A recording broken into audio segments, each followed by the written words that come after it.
Waduh. Assalamualaikum warahmatullahi wabarakatuh.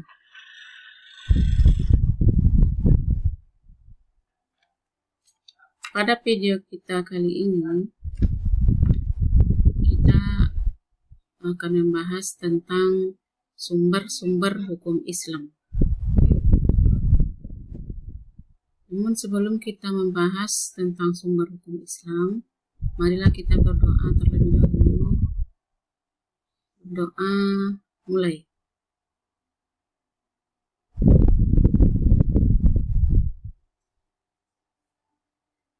Berdoa selesai. Adapun tujuan kita mempelajari tentang sumber-sumber hukum Islam adalah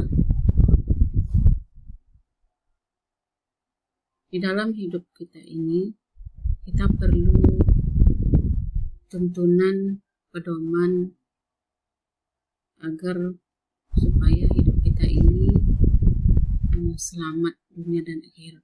Nah, pedoman kita tersebut adalah seperti Al-Quran, hadis, dan ijtihad. Ketiga sumber ini adalah menjadi landasan utama di dalam hidup kita ini. Apapun masalah yang kita dapatkan, kita harus bersumber kepada Al-Quran, hadis, dan ijtihad.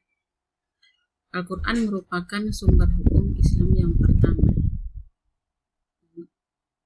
dan hadis merupakan sumber hukum Islam yang kedua, sedangkan ijtihad merupakan sumber hukum Islam yang ketiga.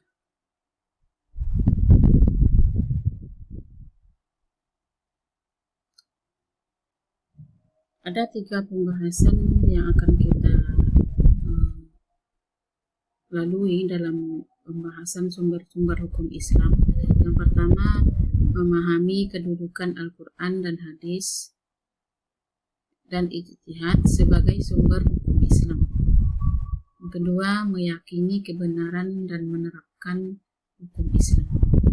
Yang ketiga, berpegang teguh kepada Al-Quran, hadis, dan ijtihad, serta bersungguh-sungguh untuk menerapkannya di dalam kehidupan sehari-hari.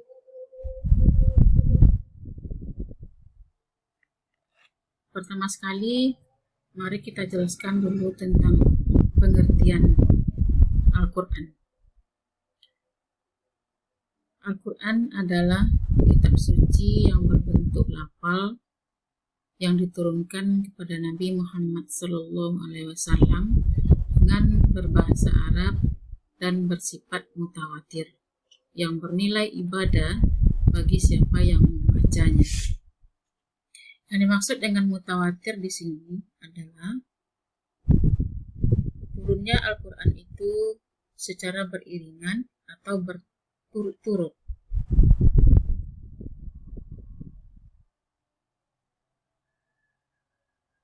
Kedua,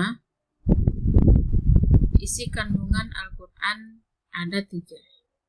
Yang pertama, hukum i'tiqadiyah, yaitu hukum-hukum yang berkenaan dengan keimanan, seperti beriman kepada Allah, beriman kepada malaikat, beriman kepada kitab, beriman kepada Rasul, beriman pada hari akhir, dan beriman kepada qada dan qadar. Itu yang dimaksud dengan hukum i'tiqadiyah. Jadi apa hukumnya? Kita beriman kepada Allah, kepada malaikat, kitab, Rasul, hari akhir, dan qada dan qadar. Yang kedua, hukum khuluqiyah, yaitu hukum-hukum yang berkenaan dengan akhlak, seperti perilaku yang kita lakukan setiap hari, apakah itu baik atau buruk, semuanya itu ada hukum. Yang ketiga, hukum amaliyah, yaitu hukum-hukum yang berkenaan dengan pelaksanaan syariat secara khusus, mencakup segala perbuatan para mukallaf. Kemudian mengenai kedudukan Al-Quran. Kedudukan Al-Quran yang pertama adalah sebagai sumber hukum pertama dan utama. Artinya kita tidak boleh berhukum kepada selain Al-Quran. Kita tidak boleh berpedoman kepada selain dari Al-Quran. Yang kedua, sebagai penegas bidang akidah dan ibadah. Dan yang ketiga, sebagai obat penyakit rohani.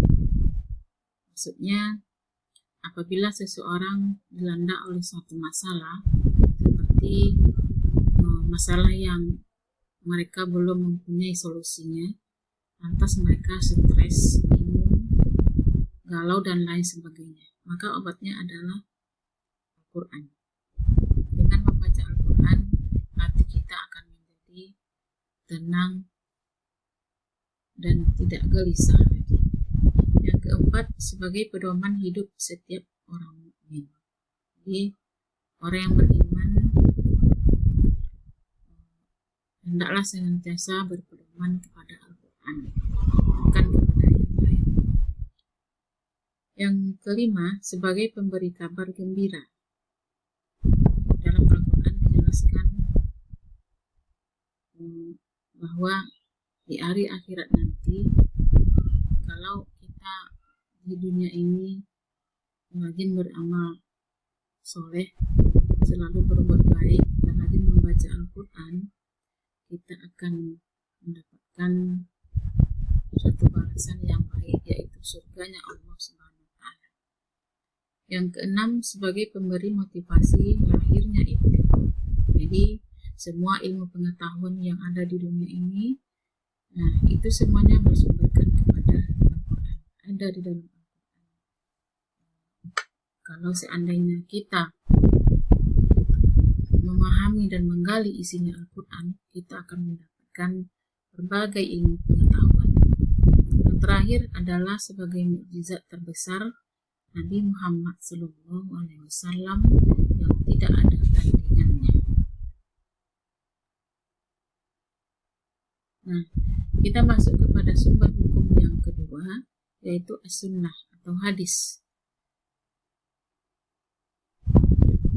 Adapun pengertian as-sunnah menurut bahasa adalah ketetapan, cara, atau suatu hal yang bisa dilakukan.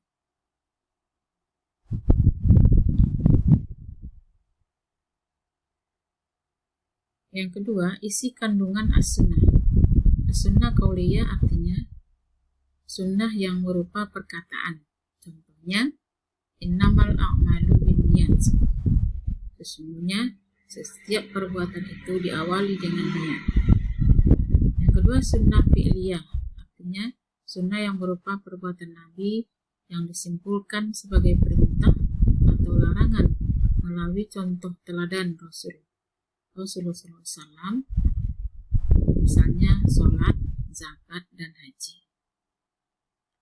Sunnah takririyah yaitu sunnah yang berbentuk pengakuan dan ketetapan Rasulullah SAW.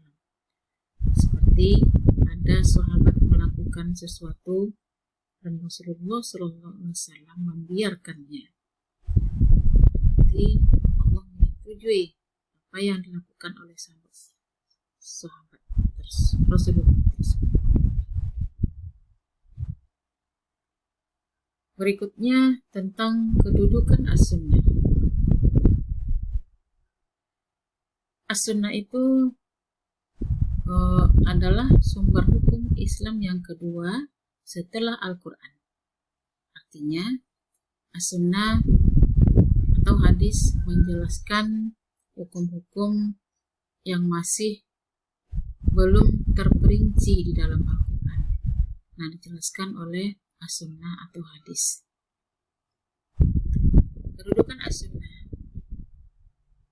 yang pertama sebagai dasar hukum Islam yang kedua. Yang kedua menguatkan dan menegaskan hukum-hukum yang ada dalam Al-Quran. Yang ketiga, menjelaskan dan merinci hukum yang masih global. Dan yang keempat, menetapkan hukum yang tidak ada di dalam Al-Quran.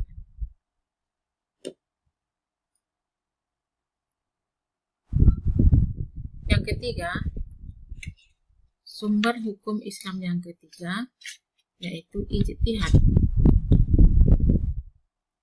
Adapun pengertian ijtihad berasal dari lafal ijtahada yang artinya mencurahkan tenaga dan pikiran, artinya bersungguh-sungguh dalam mencari suatu hukum yang tidak ada dalam Al-Quran dan Sunnah.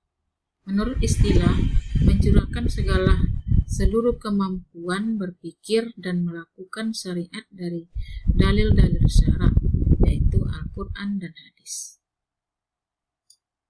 Adapun isi kandungan ijtihad adalah jawaban semua persoalan hukum Islam yang tidak ada secara jelas jawabannya di dalam Al-Quran maupun As-Sunnah, dapat mengambil dari hasil ijtihad yang dilakukan para ulama, seperti penentuan hilal pada bulan Ramadan dan penentuan 1 Syawal pada tahun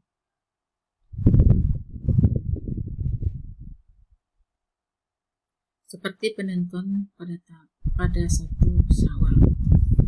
Demikianlah pertemuan kita pada kali ini.